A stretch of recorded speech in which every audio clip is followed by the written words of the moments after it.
জুলাই স্মৃতি football tournament 2025 অনুষ্ঠিত।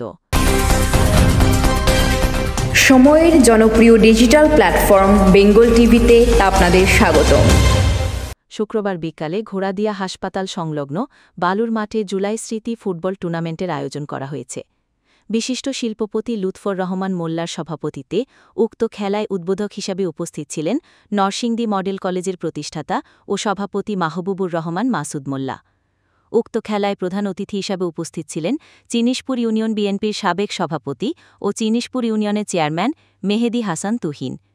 উক্ত খেলায় বিশেষ অতিথি হিসাবে উপস্থিত ছিলেন দেলোয়ার হোসেন সিকদার, জিয়াউল হক মোল্লা, মুস্তাফিজুর রহমান মোল্লা, জাহাঙ্গীর আলম খন্দকার, মুস্তাফিজুর রহমান মোল্লা, জাহাঙ্গীর আলম খন্দকার, ফজলুর রহমান গাজী, মাইনউদ্দিন মিয়া, আব্দুস সালাম, হাজী আবু হানিফ মেম্বার, জাকির হোসেন খান, বাবু লতন সূত্রধর।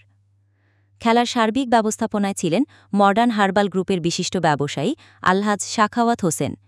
উক্ত খেলায় দুটি অংশগ্রহণকারী দলের মধ্যে ঘোড়াদিয়া জুনিয়র একাদশ সাথে ৪-৬ গোলে ঘোড়াদিয়া ভাই ভাই একাদশের জয়।